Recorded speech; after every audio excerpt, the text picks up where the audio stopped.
Hey everyone, it is George Couros. Welcome back to another episode of the Innovator's Mindset podcast. I haven't recorded one of these in a while. So typically what I do, I record episodes ahead of time and I release them every Thursday, every Sunday. So if you're here and you listen, I really appreciate you because I know sometimes when you're in education, the last thing you to do is listen to an education podcast. But I really appreciate that you're here. And I am recording this on July 4th, 2026, even though you're probably listening to this way later at another time. And it's not only happy birthday to America, it's 250th birthday. It's a pretty big deal here. But it's the 4-year anniversary of when my family and I moved from a town or a city called Edmonton, Alberta, Canada, and we moved to Orlando, Florida. It has been quite the transition, and there's a lot of lessons I've learned over time that I think, you know, it's not a straight line. Not everything is like, hey, since I moved here, everything's gotten better. There's bumps, there's ups and downs with this as well. But every time around this year, I really think about that move because it was a huge endeavor for myself and my family to move literally across the continent, almost as far as possible. So it has been incredible. And I share these lessons with you because as you're listening to this, many people are going into maybe a new role, a new job.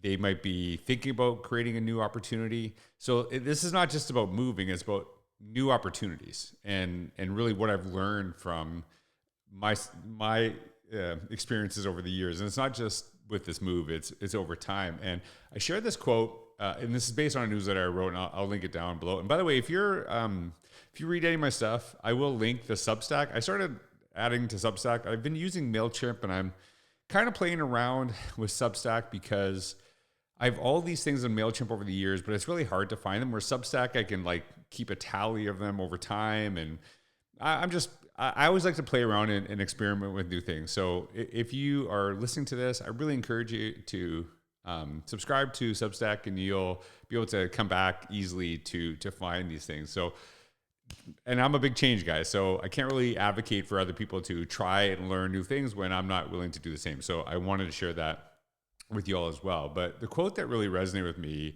as I'm thinking about like, what's a good quote to kind of summarize what I'm sharing is from Ralph Waldo Emerson. The only person you are destined to become is the person you decide to be. There are so many outside factors in our life that affect us, and that's obvious, right? But at the end of the day, you live with you and you have to make certain decisions. You have to decide what you can live with and what you should no longer accept anymore in your life. And so I think that quote really resonated with me. And as I mentioned earlier, I'm really about change. Change is something that matters to me because it's going to happen whether you initiate it or not. If you initiate it, you have way more control over it. Maybe I'm a little bit of a control freak, and maybe that's why I like it as much as I do. And whether you decide to leverage it, decide to initiate it, or let it happen to you, it's going to happen. So I always want to take advantage of that. And I wrote about this obviously extensively in the Innovator's Mindset. The quote that I am most known for in that book is change is an opportunity to do something amazing. So as these things are happening to us, standing still or holding on is a guarantee of basically falling behind because change is just going to happen. So that is something that really matters to me. And I think this newsletter was really inspired. I went back to Saskatoon, Saskatchewan, Canada. I grew up about an hour away. That's where I went to university. And I was able to see my mom. I haven't been able to visit her there in the last 4 years. I'm a good son. She's come to visit me several times. But that was the first time I got to see her back in Canada. To be honest with you, she prefers coming to Florida because of the weather than staying in cold Canada. You know, that's something that I really appreciate. But I would go run by the river valley. And the river valley in Saskatoon, Saskatchewan, Canada, I've been all over the world. Such a blessing. And I love running because it's a great way to see a city very slowly. But it's almost like I might as well just walk because that's how slow of a runner I am. But that river valley in Saskatoon is one of my favorite places in the world to run. I absolutely love it. It is a beautiful place. And every night while I was there, I would walk around the river valley after seeing my mom and just kind of soak it in. And the one night I thought about how badly I wanted to live there and how badly I wanted a job there. And I would apply and apply and apply. It would never happen.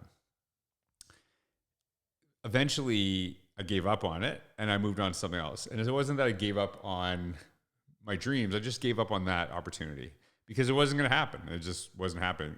Maybe could happen now, but I could have easily just held on to that and been upset about it my entire life.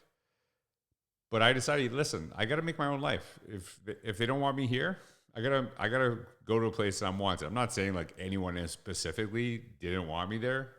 Kind of felt that way, to be honest, yeah. But I just wanted to. I sat there and I really appreciated going back. I really appreciated being there. But I really appreciate where I am in my life right now. I'm, and that's not something that happened by chance. It's something I created. And it's not that my life is perfect and it's better than anyone else's. I'm not saying that at all. It's just, it's more of the life that I wanted than what I guess I settled for or wasn't able to attain. And I think you can always hold on to something and you can let it eat at you. You can always be jealous of other people getting opportunities that you wish you had. You can let it eat at you. I like to use it as, really kind of fuel and not hold those grudges, because you hold those grudges, it really hurts you. So that's really kind of what sparked the email. So I want to share these lessons with you that I've learned, especially over the last 4 years, but you can see there's a history with this. And the first lesson I share is build and rebuild a version of yourself that you want to be with a fresh start. So when I moved here, and I've shared the story a million times, but it's just really connected with me on how important this is. I knew we were moving here and I would not allow my dogs to go on a plane because they were older dogs and I was nervous about it that they wouldn't make it. It just was something so off base for them. So what I decided that I was going to drive. So that was I think a 4 or 5 day drive as opposed to a 4.5 hour flight from where I lived to here, but I could actually have more control over, my dogs being there and connecting. So I did that and I was dreading it for months. Not because I was nervous about driving, but because my dogs were not used to going on walks every day to do their business. That's not how they did it. I would just open the door, they'd run in the backyard, do their business, come back. And they wanted no time outside. They're just they would go do their thing, come right back into the door, let me in. I like the warmth of the house. So it was something I was nervous about because how are they going to adjust? How are they going to deal with this? Basically, after the first or second time, the little walks that we took with them was amazing. And they were just wagging their tails. They were so excited. And I loved it. It was something I would look for. And, it was a long drive. So they were in a crate in the back of the van. I let them out. We'd go for a walk. Tails just wagging. And they never barked. They never complained the whole time. And I just loved it. It was just such a good thing. They were so happy. It made me happy. And it was a great way to start the day off with sunlight, great way to wind the day down. And even though I didn't do that in Canada, when I moved to Florida, I did it every single day. So every single morning, I'd walk my dogs. Every single night, I'd walk my dogs. It was a great way to start my day, great way to end my day. And both my dogs, I lost them in 2024 to cancer within 6 months. And that's a whole other story. But I do have a dog now. His name is Suggs. And I've carried on that habit. What a lot of people do, and I've been guilty of this as well, they go to a new location, they go to a new place, and they're miserable where they were. And I wasn't saying I was miserable where I was, but I wanted to move, and you want to make, every time you make a transition, you want to find a happier version of yourself. So they go to a new place, but they take all their old habits with them. The ones that work, which is you should. If there's good stuff, you want to keep it. But the ones that also don't work. And I thought about that. And I was like, hey, this is a new habit. I want to do it. And it's made my life better. It was a great way to start my day. It's like a little great time I have just for myself a little bit, even though I'm walking my dog Suggs every morning. But it's great. It's just, I love seeing my dog wag their tail and just being excited to explore every morning. And then I kind of go do my thing. This reminded me of, and this is where it ties into the job. I went to a new school district And I was at the end of my rope for teaching. I was just so done with it. And I said, one more year. And I can give a ton of credit to my boss, Kelly Wilkins. I've mentioned her more than any other person ever on this podcast. She had such an impact on me, and I really valued her leadership to this day. The thing that I want to share is she didn't do it alone. I very much went into that place saying, listen, nobody knows me. Nobody knows anything about me. I want them to see the best version of me right at the start. The job I had before, I wasn't really interested in teaching when I first started doing that. It was a job. Do you know what I mean? And as I went, I had more aspirations and really enjoyed the professions. But part of the issue was so many people saw me as the way I was when I started, not what I was becoming. So I had to leave. And I didn't really realize it until later. So that's why I'm sharing that with you, because that might be one of the roadblocks that you're facing right now. As I went through that process, I really started new, and I had this blank slate. And going from I hate teaching, I don't want to do it, to 1 year there, became assistant principal 2 years later, principal 2 years later, went to central office 2 years later, and it was totally changed my trajectory. As much as I credit, because there is impact of where you are, I also am going to take some ownership over I created that, because I went into that place saying, I'm going to be the best version of myself. I'm going to change who I am because I am starting this blank slate. There's nothing better than going to a new place and starting that blank slate and taking advantage of it. If you go to a new place and then you find you're also miserable and you're also miserable in the last place, that might be a you thing. And I'm not saying that in a negative way, but are you changing those habits? So I'm going to go to the next one, and it kind of connects to this first one. This is the second lesson. Sometimes you have to leave to be or feel appreciated. This is a little bit embarrassing, and I hate saying this. When I was in Canada, I rarely got asked to speak in Canada. Most of my work's been in the US, probably for the last decade or so, if not more. There's some events in Canada where, I lived an hour away. They would never ask me. And they knew I was doing work and I was being asked to go over place, but sometimes people just don't. And I'm not saying this is, I don't know, like I can't say, but this is reality. I'm just telling you the truth. Sometimes people cannot handle you doing well and being in the same place, because it's like, why have I not done well? I have the same opportunity. So the thing that's embarrassing about it is once I left, that's when I started getting all of these opportunities come back to Canada, to speak in Canada. And I've gone there several times, but I've got way more requests from there too. And I share this not to look down on others, but it was like a good reflection point, because I have also done that. There are people I've worked with who I never shared how much I appreciated them when they were there. Then they leave, and then you're like, I miss that person. And why didn't you tell that person when they were there? That's what I've done. So I'm trying to be better at this. I know it's part of human nature. So I wrote about this in Forward Together about something that I am adamant about.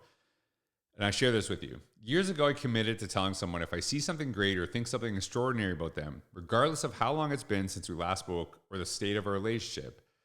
If you just like not hearing about the great things you're doing from others, then be the opposite. Be what you want to see in the world. I have never regretted acknowledging the good I've seen in others, but I have regretted not saying something.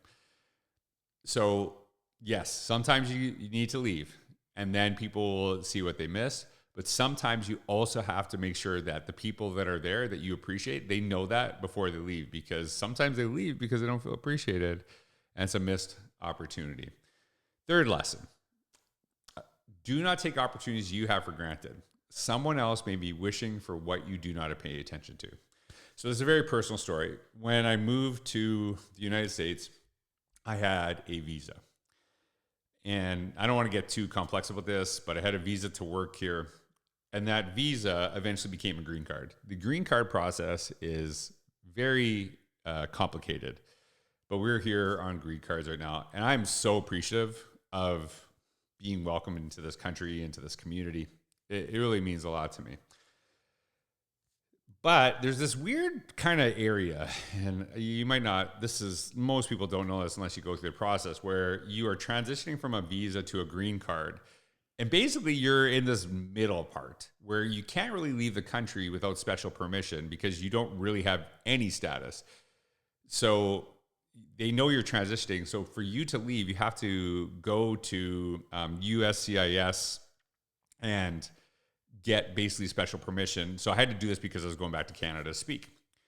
So I'm there, I go through security, get through the process, and I'm wearing t-shirt and shorts. A little bit embarrassed because I notice everyone else that's there is wearing suits and wearing beautiful dresses and very dressed up. And I look like the most informal thing. So I had to go for this interview. It's supposed to be like 10 minutes, whatever. And it's supposed to be just informal. They give you, write something in a document. You have to sit there for a few hours. But so I'm thinking, oh no, this is not good. What I realized was I was in the wrong group. So I'm sitting with this group all dressed up. They're all getting US citizenship that day. I watched all of them get citizenship because I was sitting there for a few hours, to be honest. And it was really amazing. I was watching people from all over the world, all different countries, speaking totally different languages, crying because they are blessed that they have the opportunity to live in the United States. And I share this very proudly as someone who's here on July 4th on the 250th birthday.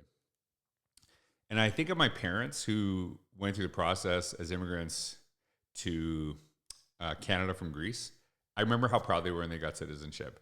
It wasn't that they weren't proud of where they came from, but they knew it's like someone else opened a door for you and welcomed you into their home. And it just feels something really powerful about it.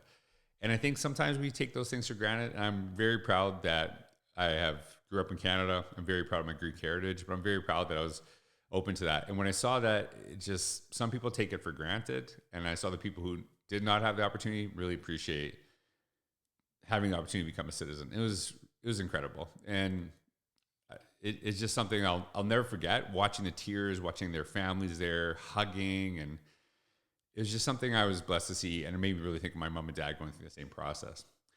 So I noticed the three things, but I shared a fourth because, not because it's July 4th, but I've been here for 4 years, but I guess because it's July 4th. This is something I think about all the time. Create the life you want to live, not the life others think you should live.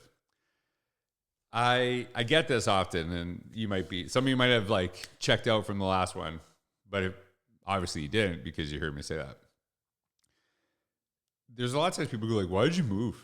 And they're not asking out of curiosity because if it's like, hey, why did you move? That's a very different tone than, why'd you move? So it is a question of judgment, not of curiosity. And you can tell right away when that actually happens.